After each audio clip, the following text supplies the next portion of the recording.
beda-bedain kan spesies. Tapi ini sudah ini kan Bu ya, udah sama Denmark sudah disahkan itu. Udah keluar kalau apa? udah Denmark kan sudah konvensi apa namanya? Konvensinya udah jual. Iya, biasanya sih konsensus sudah ada konvensi. Kalau sudah tambahkan itu apa tadi Pak? Food safety. Food safety. Tambahkan food safety standar atau apa namanya? Sertifikat. Ya, sertifikat. Sertifikat food safety. Sertifikat food safety dalam kurung HACCP. Hasap. Hasap.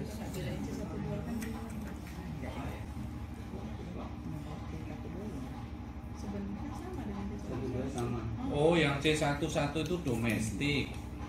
Baru yang kalau permen ini kan berarti untuk ekspor Untuk ya ekspor. Pak? Berarti yang C13 itu Mas. Yang domestik tadi berarti capman-nya nggak masuk. Yang masuk kok. Tidak ada itu. Aturan domestik nggak ada kan Pak? Tidak ada Baru sama sekali. sekali. Tidak ada sama sekali.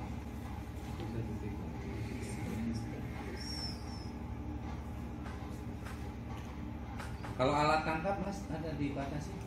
Enggak. Enggak juga. baru dibuat sama SD Boleh disetrum, boleh belum jadi. Jadi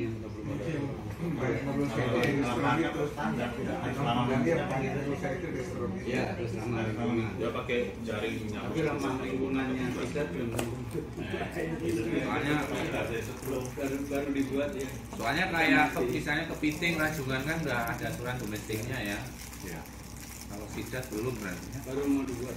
Itu yang nanti capman itu masuk di C13 Mas. Kamu Sudah. untuk jawab C14 ya. Pindahin, cuma pindahin aja capman. Sekarang C2. Ada masalah Pak selama ini untuk melaksanakan C1? Tidak ada. C1 itu yang domestik. Domestik tidak ada. Iya, C1 itu domestik dan ekspor itu Pak. Kan itu C1 itu ada 11, 12, 13. Iya, kalau yang untuk ekspornya ya itu aja. Tapi kan kalau kita mau situakan Ya no lah, ya. Ya no itu. nggak usah ada masalah. Saya kira berarti kita sudah selesai, tapi sebelum kita akhiri kita coba ulangi dari depan dulu. Sambil dibaca, Mas Samu yang baca. Kita dengerin masih ada yang tidak pas atau ikan sidat ini paling besar dari luar karena mereka memang sangat paham dengan potensi dengan kualitas gizi dari ikan sidat. Sejujurnya dari awal saya mendengar ini sangat menyedihkan karena apa? Ikan sidat ini asli dari Indonesia, bibitnya di Indonesia. Luar negeri itu semua ingin kalau bisa ngambil dari Indonesia karena mereka lihat ini potensi gizinya. Bayangkan di Jepang itu ada hari makan sidat dalam satu hari untuk sidat. Juga di Korea sekarang sidat itu menjadi makanan wajib untuk para tentara. Bagaimana Jepang dan Korea itu betul-betul mengharapkan ada sidat dari Indonesia mereka bawa sebesar-besar. Kalau kita mau tahu bahwa selama ini yang bergerak di bidang sidat bisnis ini adalah orang asing. Sementara kita sendiri sangat karena memang dananya menentukan. Tapi bahwa sekarang mulai orang Indonesia tertarik pada ikan sidat, mereka yang sudah paham bahwa ikan sidat itu jauh lebih bergizi dibandingkan salmon. Dan itu adalah ibu-ibu migas yang kebetulan kami menangani untuk mensupply ke mereka. Mereka sudah minta untuk anak-anak dan itu memang kelihatan sekali anak yang dari usia 1 tahun, balita dan sebagainya, bagaimana kecerdasannya itu terlihat dibandingkan mereka yang tidak makan ikan sidat. Tapi memang sejujurnya sekarang yang mengkonsumsi sidat paling besar itu adalah orang-orang yang paham pada kualitas gizi, mereka yang sudah pernah ke Jepang, mereka yang pernah kenal dengan orang-orang Jepang, mereka yang sudah tahu mendapatkan informasi mengenai kualitas gizi. Jadi kalau kita mendapatkan bagaimana kita mendapatkan ikan ini, itu kita dapatkan dari supermarket yang konsumennya adalah orang asing seperti ikan dan sebagainya seperti itu. Kemudian kita lihat bahwa kita orang Indonesia sendiri sangat tidak peduli sejujurnya dengan ikan sidat ini karena memang belum terlalu banyak tahu bagaimana kualitas gizi dan belum tahu bagaimana ikan sidat ini sebetulnya ada di sekitar kita karena masalahnya adalah ikan sidat ini berbeda-beda namanya di setiap daerah. Saya melihat ini adalah saya pikir bahwa orang asing ingin banyak tahu tentang ikan sidat yang ada di Indonesia, bagaimana mereka mencari data seperti ini dan kita bantu. Jadi nanti takutnya ya mereka nanti malah mengambil kita kasih tahu di sini tempat hidupnya di dunia seperti itu dan kelihatan bahwa kita tidak menguasai masalah sehingga sangat mungkin bahwa dengan makin berkembangnya permintaan sidat di dunia dan mereka melihat bahwa Indonesia adalah sumber dari bibit yang tidak bisa diproduksi itu tidak bisa bahwa alam Indonesia menyediakan bibit ini yang kita lakukan. Jadi mudah-mudahan sih dengan adanya acara ini bahwa dari pihak Kementerian Kelautan Perikanan bisa lebih memberikan perhatian yang lebih mengenai ikan sidat bahwa ini potensinya besar untuk ya ekspor, tapi juga untuk di dalam negeri sudah mulai banyak yang tertarik. Memang karena memang produksinya tidak terlalu banyak yang untuk yang di farm ini, jadi akhirnya biaya harganya masih sangat tinggi. Kami menjual ikan sidat itu ratusan ribu per kilogram. Tapi yang mereka sudah paham, mereka mau. Tidak tanya lagi kenapa mahal, tidak. Tapi orang yang baru kenal, oh mahal sekali, mendingan ngambil yang dari impor murah dari Cina. Itu biasanya, tapi mereka takut juga bahwa kualitas dari Cina itu banyak kontaminasi dan sebagainya. Makanya Jepang dan Korea itu sangat ingin, sangat ini untuk mengambil dari Indonesia. Itu yang saya tahu. Ya, terima kasih Bu. Jadi memang sebelum Ibu datang tadi sudah dijelaskan bahwa ini begini ceritanya. Jadi sidat ini yang spesies Eropa itu sekarang masuk di dalam daftar yang harus diatur tata niaga perdagangan internasionalnya di bawah Konvensi Perdagangan Flora dan Fauna Liar. Mana Indonesia adalah salah satu negara yang meratifikasi konvensi itu. Nah sekarang untuk spesies di luar spesies Eropa yang ada di Asia, ya, yang di Indonesia khususnya dalam hal ini kita semua, ini sedang diminta masukan karena sekarang ini banyak sekali Bu disubstitusi yang spesies Eropa dengan spesies Asia. Sehingga tekanan terhadap sidat Asia ini meningkat. Nah, konvensi ini mengatur agar perdagangan internasional itu tidak merusak populasi di alam. Saya ingin tahu nih, bukan hanya Indonesia, itu semua negara diminta menjawab kuesioner ini. Kepentingan Indonesia adalah kita harus bisa pastikan bahwa data kita, informasi kita itu terinformasi dengan baik sehingga persepsi atau pendapat orang nanti terhadap sidat Indonesia itu baik, populasinya, manajemennya juga baik, kemudian usaha-usaha perdagangannya juga diatur, tidak bisa dikendalikan, sehingga Indonesia tidak perlu mengalami nasib yang sama seperti sidatnya Eropa. Karena begitu masuk di daftar yang diatur itu Bu, itu semua harus mengikuti aturan mereka. Aturan konvensi kan, harus ada izin ini, izin itu, harus ada percakapan itu akan sangat merepotkan dan mengganggu ekspor kita. Ini yang kita perjuangkan. Ya kita harus isi kuesioner dengan baik sehingga orang melihat oh sidat Indonesia itu populasinya bagus, lingkungannya masih baik, perdagangannya bisa dikendalikan, upaya konservasinya, regulasinya juga baik, dan juga ada kerjasama yang baik di tingkat stakeholder, pemerintah, peneliti, pelaku usaha, sehingga oke, yang Indonesia tidak perlu. Itu yang sedang kita perjuangkan. Walaupun memang ada pasti Bu kemungkinan ya orang kan jadi tahu di Indonesia adanya di sana di sini, tapi sebetulnya informasi itu sudah ada melalui publikasi para peneliti kita juga. Jadi sebetulnya informasi itu sudah. Tapi intinya dengan kuesioner ini kita ingin menunjukkan bahwa kita memiliki populasi yang baik, yang tidak perlu masuk di daftar yang harus diatur. Nah tadi kembali ke B32 ini kita perlu tahu berapa sih kita nggak mengajukan orang lain, itu yang susah. Kita yang harus mempertahankan itu. Itu kalau nanti hal seperti itu, nanti gunanya asosiasi itu membantu posisi itu. Asosiasikan dia juga ada, kan internasional diasosiasikan dia. Itu sedikit tambahan Pak. Ya, jadi kebetulan kami dalam minggu-minggu ini sedang membahas draft perjanjian dengan otoritas kompeten di Cina Pak.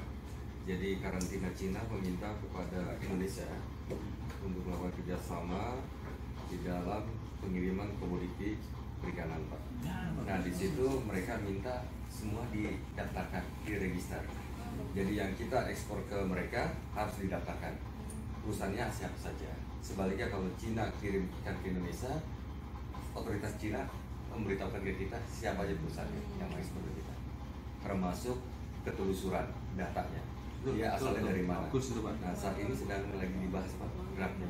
Mungkin kalau misalnya Boleh kita Iya. bisa.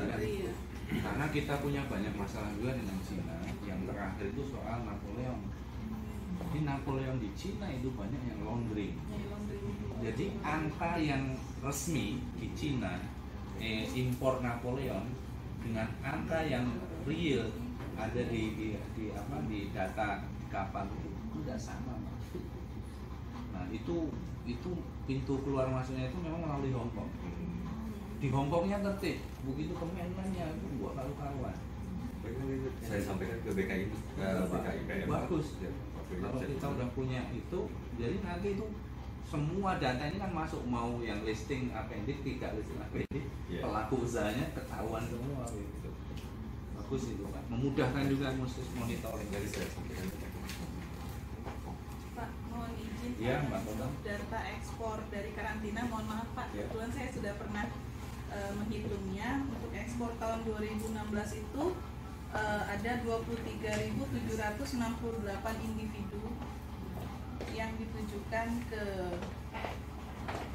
South Korea, Cina, Jepang, Taiwan, Hong Kong, Singapura, Malaysia, dan Vietnam.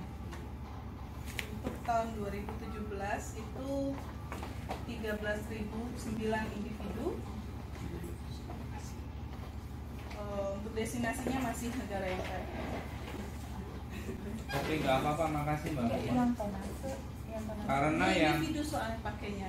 yang Saya nggak data berani. ekspor nanti kita pegang aja kan, nggak Iya. diminta di sini, Ah. cuma destinasinya aja kan. Destinasinya. Cuman untuk keperluan dalam negeri kita perlu benar-benar tahu nih angka ekspor itu dibandingkan dengan angka tangkapan sama angka budidaya itu ada Kan yang permasalahannya kan di sini karantina pakainya individu. Jadi kita tidak tahu individu itu satu Kilonya. ekornya itu berapa kilo gitu permasalahannya. rata-rata ketahuan. Nggak bisa dihitung Ya, karena di atas 150 iya. gitu aja, 150 Rata-rata. gram Tapi jadi.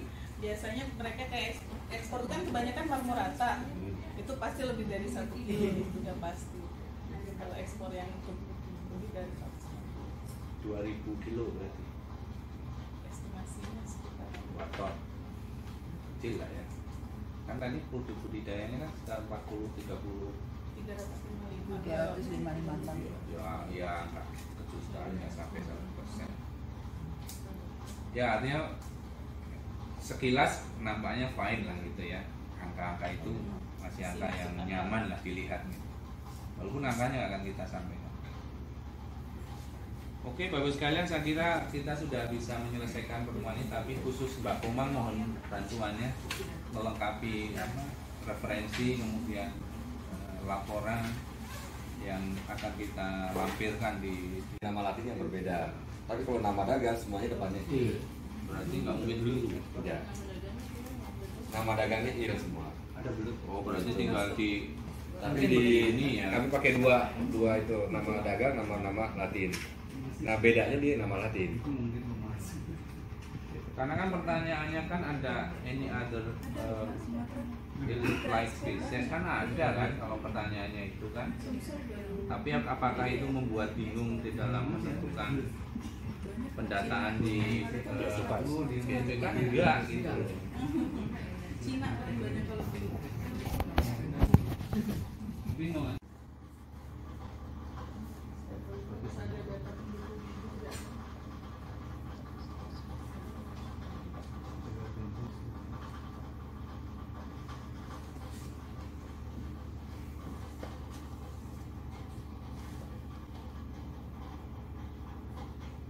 Toh yang diperdagangkan kan hanya 2 kan ya. Iya, nomor dua itu.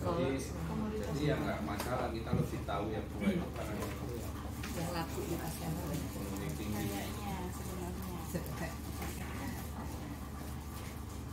Masuk angil-angila. Iya ya. Ya kan ini ke Eropa nih Pak. Dia masih ngejar Eropa gitu. Oke, itu yes, tapi kasih catatan. Kan desain profile detail kan. Ya udah Marmorata sama bicolor aja kan berarti. Yang angul-angulan no gitu kan. Tulis Mas, yang dikonsumsi di Indonesia itu Marmorata sama bicolor. Tapi yang angul-angulan tidak.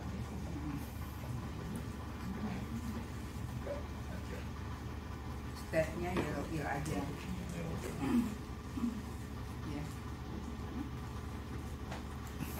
Please for detail for Rata-rata kan 200. spesies dan life state-nya. Dewasa lah ya. Yellow eel aja, jangan silver. Yellow eel aja. Oh istilahnya itu begitu ya? Bukan? Iya, iya. Gas eel, elfer, silver, yellow eel sama Bisa nambahin red eel. Soalnya kan oh dia kalau kalau berubah umur itu dia berubah warna gitu ya. Iya. Oh makanya dikasih namanya spesifik ini silver eel yellow. beda ukuran gitu. Kalau udah dewasa banget berubah jadi apa? Silver. Silver. Oh silver itu.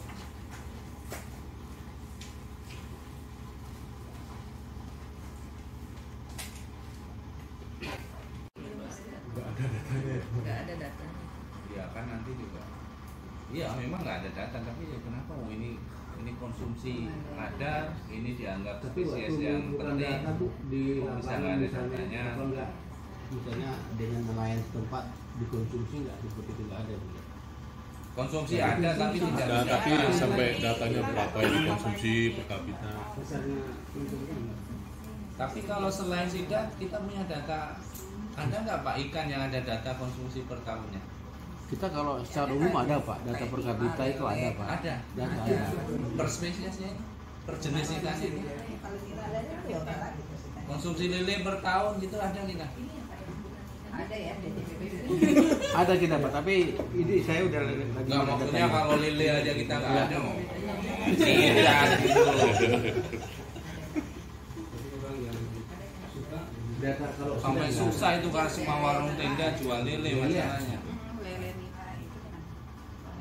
data yang konsumsi kalau untuk tawar itu